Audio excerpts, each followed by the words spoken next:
Entonces, vamos a ver algo que nos tiene, ¿cómo puedo decir? En algún aspecto confundidos, porque todo lo que se ha dicho y se dirá de Dios es la cara buena de Dios. No puede Dios, o dónde está Dios cuando está la guerra, cómo puede que Dios permita que los niños tengan hambre, cómo es, Dios es amor, no puede permitir eso. Todas esas cosas que vienen y es una ola de confusión, tenemos que dejarlas muy claras hoy. Dios es el jefe, Dios manda. Si no te pasaron cosas peores, da gracias a Dios. Pero si te pones en el camino, algún daño sufriremos. Dios es el mismo ayer, hoy y por los siglos. De eso vamos a tratar hoy un poquito en la palabra del Señor. Bueno, mi familia les manda saludos. Somos los nuestros, un pequeño núcleo, somos mi esposa y yo y 3 hijos. Ya tenemos 6 nietos. Y vamos adelante. Mi hijo fue el que llegó, el varón, el que llegó por último. Y estábamos tan incompletos, sin él, que se necesita como otro hombre a veces para dar una opinión.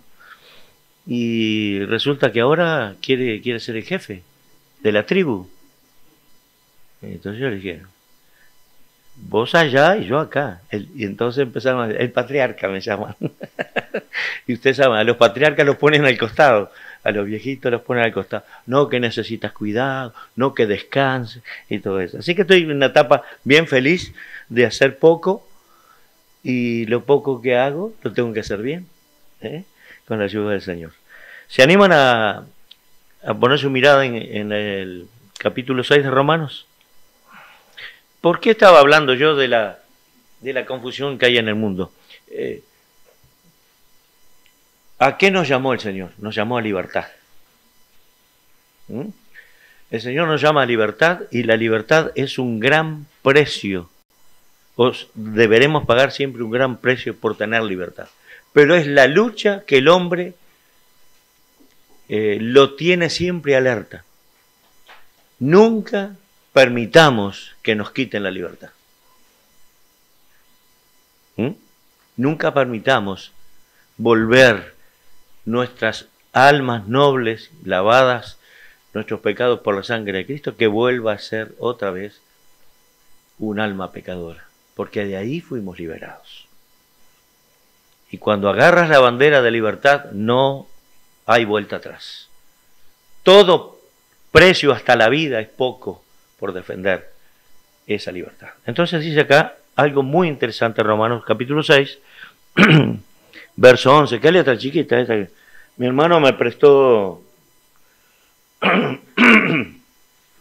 una Biblia que es para personas normales. Abuelos, tenés que tener bien. Bueno, dice así, 6:11, por ejemplo. Bueno, si miramos al 10, empecemos ahí. Porque en cuanto murió, al pecado murió una vez por todas, mas en cuanto vive, para Dios vive. Así también vosotros consideraos muertos al pecado, pero vivos para Dios en Cristo Jesús, Señor nuestro. No reine pues el pecado en vuestro cuerpo mortal, de modo que lo obedezcáis con sus concupiscencias.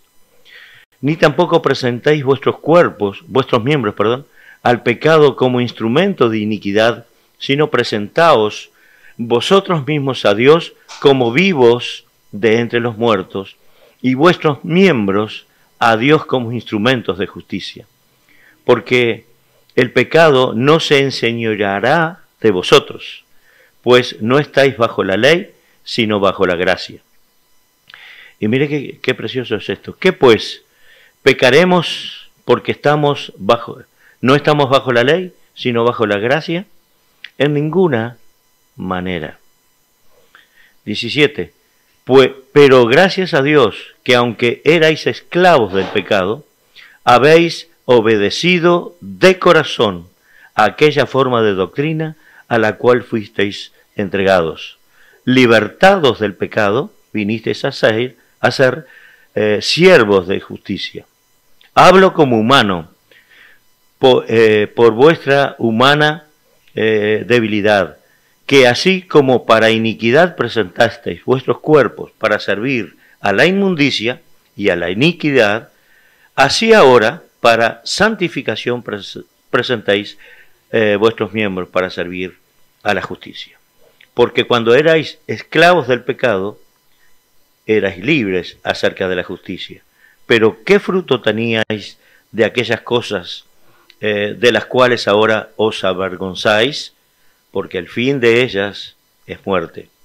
Mas ahora que habéis sido libertados del pecado y hechos siervos de Dios, tenéis por vuestro fruto, tenéis por vuestro fruto la santificación y como fin la vida eterna. Porque la paga del pecado es muerte, mas la dádiva de Dios es vida eterna en Cristo Jesús, Señor nuestro. ¿Cómo el apóstol Pablo adivina, mirando, dando la mirada interior al hombre, que el hombre fue libertado del pecado, se quebraron las cadenas del pecado y la palabra que usa es esclavos? La relacionamos con gente allá en el África, ¿verdad? Que vino, que la trajimos acá de alguna manera, porque no nos podemos quitar esa culpa, para hacerlos trabajar. Esclavos, sin libertad. El esclavo no se levantaba, lo levantaban. Al esclavo él no se ganaba su comida, le daban un plato de comida. Él no tenía hijos, el dueño de él era dueño de sus hijos. Y ahora relacionemos esto con el pecado. Cuando nosotros estábamos sumergidos en la maldad, Dios de alguna manera anhelaba nuestra libertad y nos quita las cadenas de la esclavitud. Pero dice, antes eras esclavos del pecado, pero ahora pasás a ser esclavo de Dios. ¿La agarraron a esa? Dios no nos llamó a libertad como libertinaje. Nos liberó del pecado que nos condena, que nos lleva a la maldición de la perdición eterna.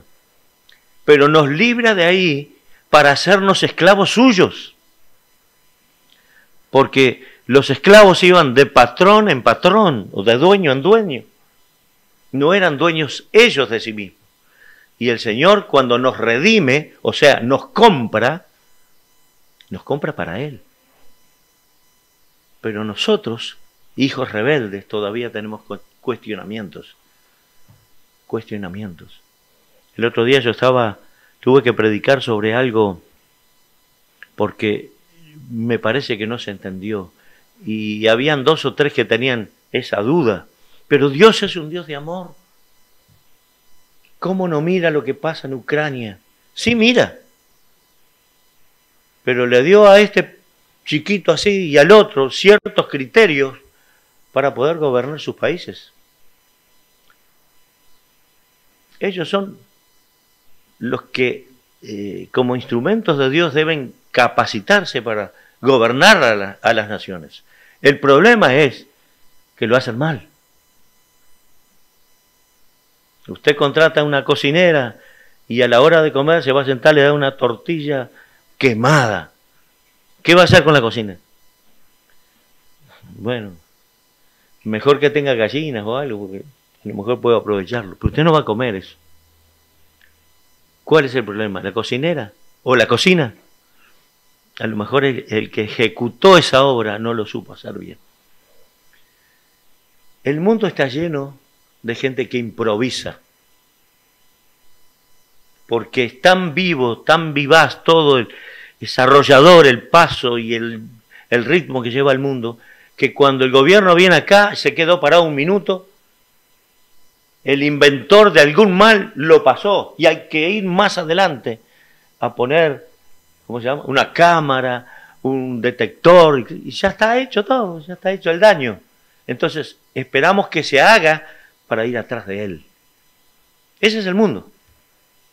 Pero bendito sea Dios. Todavía resuenan sus palabras a través del apóstol Pablo. Eras esclavo, yo era esclavo del pecado. Fui libre para ser esclavo del Señor. No soy yo un individuo perdido ahí que anda haciendo lo que quiere.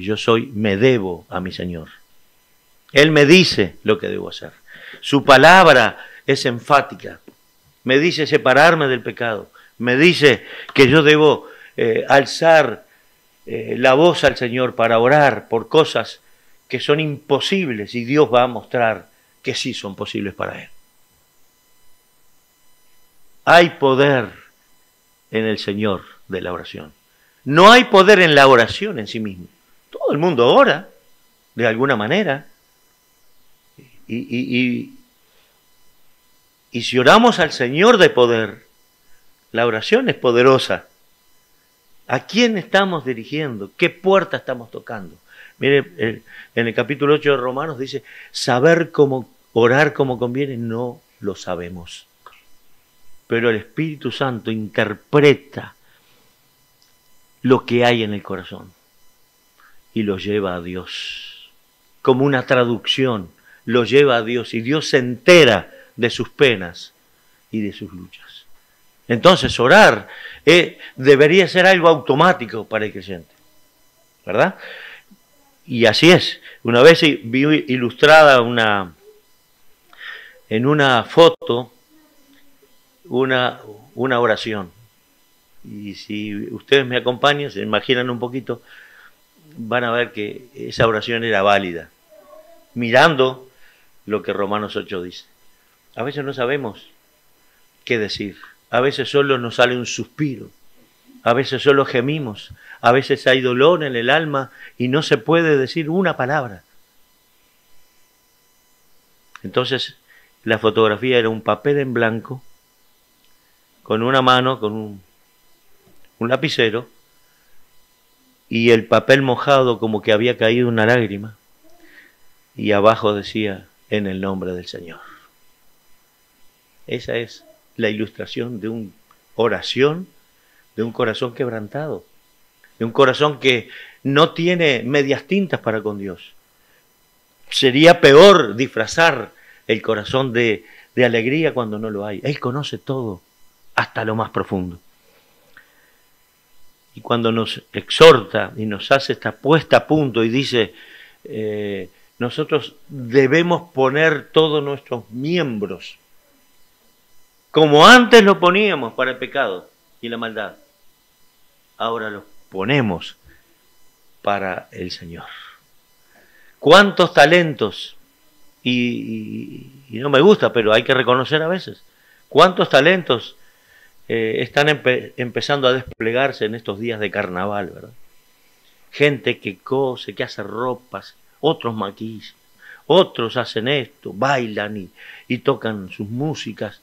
Son todos talentos que uno, ¡ay, si tuviéramos toda esa gente acá! Pues podemos tenerlo, señores. Porque el Señor nos quitó de ese camino y nos puso en la iglesia. ¿O no? Nos quitó de la ruina, nos quitó de la maldad, nos hizo suyos. Y será mejor que lo entendamos porque Él es sumamente celoso de sus hijos. Sumamente celoso. Él, dice Santiago, que nos cela. El Espíritu de Dios nos cela. Somos de Él. No quiere que tú seas compartido con nada y con nadie. Entonces, así como el esclavo decía, sí señor, y allá voy, y hago, como no, enseguida, o no decía nada y hacía, ¿verdad? El Señor está llamando gente al despertar, a la evangelización, a que tú ya no vivas más sin conocer al vecino. conociéndolo y llevándole la semilla que te hizo libre a ti. Él necesita libertad. Entonces, todos tenemos trabajo para hacer. Ay, yo no sentí llamado, Señor. Yo no tengo el llamado para evangelizar. No existe el llamado para evangelizar. Existe un mandamiento que el esclavo al servicio de Dios deberá hacer. Entonces, provoca en nosotros un querer, un hacer, como si alguien de autoridad nos mandase. Y Él es la autoridad. Nosotros somos sus hijos obedientes. A mí me encanta Romanos. Yo he dado Romanos versículo por versículo. Lleva rato. Se aburre la gente. Pero yo les mando a hacer deberes, les mando a leer 3 veces el capítulo. Y bueno, vamos a leer este y este otro, ¿no? ¿Y cómo nos mandó a leer 3? ¿Iba a tratar 3 hoy? No, vamos a tratar 3 versículos. Entonces, a veces se aburre la gente, pero usted puede ir a su casa y comérselo. Cómaselo. Le voy a contar un secreto. ¿Quién es militar acá? Levántele. ¿Nadie? Un militar, cuando hace el entrenamiento, le ponen el arma desarmada, así. Y el militar, cuando suena, empieza, ¿no? Y arma todo y ya la deja pronta. ¿Usted sabe que lo puede hacer abajo de una frazada eso? Lo puede hacer completamente tapado, abajo de una frazada, sin mirar nada. Sabe qué pieza encaja en cuál y todo lo demás. Porque es su arma. Él la tiene que conocer. Él tiene que saber qué pieza es cada pieza y dónde encaja. Esta es nuestra herramienta. Esta es nuestra arma. Conózcala. Conózcala hasta en sueños. Suéñela. Haga poesía con ella. ¿Se acuerdan cuando decía, díselas a tus hijos cuando van por el camino? Dígase a sus hijos cuando van por el camino. Haga competencias con ella. Y llenémonos de la palabra de Dios. Es nuestra arma más poderosa. Todo cielo y tierra pasará, mas mi palabra no pasará, dijo el Señor. Todo se va a cumplir. ¿20 minutos? No, me está controlando. Y todo llega a su fin. El fin de uno no es el fin del otro. Permítame que yo le haga esta pregunta. No sé. Yo no lo conozco, no sé si está enfermo, si no está enfermo, pero yo hago una pregunta en libertad, ¿ok? Somos hermanos. ¿Qué le gustaría que pusiéramos nosotros los que vamos a quedar vivos, ¿no? Nosotros los que vamos a quedar vivos, ¿qué le gustaría que pusiéramos en su lápida? ¿Usted ya lo pensó? Aquí yace un buen padre, amado por su esposa y sus hijos. ¿No está mal? Bueno, es mejor que empiece a amar a sus hijos, a su esposa, si quiere que figure eso ahí. Aquí yace la mejor hacedora de empanadas, por decir algo. Bueno, es mejor que empiece a practicar y a quemar bastante y a hacer la vueltita esa, ¿cómo se llama? Y que le queden impecables, porque si no, no vamos a poner eso en la lápida. Pero yo le voy a dar una idea. Usted vaya al marmolero ese que está ahí enfrente. Compre el pedazo de mármol. Pague usted y ponga lo que usted quiera. Porque usted se va y vienen estos mocosos que quedan vivos y ¿qué podés poner con 1000 pesos menos? Entonces ya le sacan al padre amoroso. Dice padre nomás. Y ya empiezan a pedir rebajas y al final aquí yace un ciudadano. Si usted quiere que digan la verdad, como usted lo aprecia, pague usted su placa, hágala grabar y cuando yo me muera quiero que esto esté frente a mi coso, ahí en la tumba. Porque las cosas cambian y todos nos apreciamos de la misma manera. Pero hay una cosa que Dios ya tiene previsto para que tú mueras. Ven, buen siervo y fiel. Sobre poco has sido fiel, sobre mucho te pondré. Entra, gózate en el Señor. ¿A quién le vas a permitir que escriba lo que a Él le encanta escribir? Dios es justo, es un Señor que da vida, y cuando nos llame a su presencia, a la hora que sea, a mí me gustaría dejar un legado, a mí me gustaría dejar una marca. Obediencia, oración, ejemplo de fidelidad. Hay algunos que les gusta ofrendar y con eso les basta. Bueno, ofrende, pero no es todo. No es todo. Es parte de algo y eso es bueno, pero si su vecino nunca conoció a Cristo. Usted sabe que murió la vecina de acá, Leones.